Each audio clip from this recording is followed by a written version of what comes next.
নমস্কার। কবি ভবানী প্রসাদ মজুমদারের লেখা কবিতা হরিনামের পরিণাম।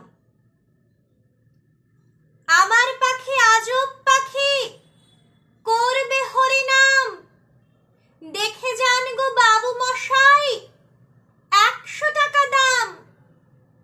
এই ছেলেরা চুপ করে থাক, করিস নে শোরগোল।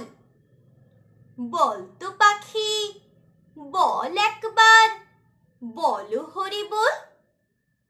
সত্যি পাখি বল হরি বল বলেই দিল জোরে। বংশীবাবু 100 টাকায় নিলেন খাঁচা ধরে। বাড়ি ফিরেই সব্বাইকে জড়ো করলেন ডেকে। জনা 50 লোকের মাঝে বললেন জোরে হেঁকে, এই যে পাখি দেখছো সবাই, মথুরায়ের ধাম, এই পাখিটাই দেখবে কেমন করবে হরিনাম। এই ছেলেরা চুপ করে থাক, করিস নে শোরগোল।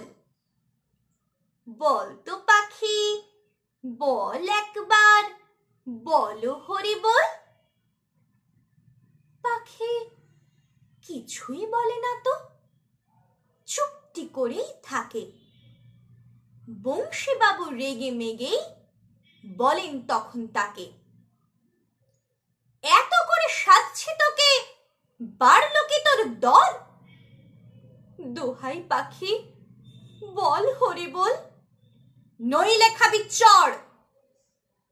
বললে পাখি, চুপ করে থাক, এখন আমি শুই, বল হরি বল বলবো পরে, মরবি যখন তুই। নমস্কার।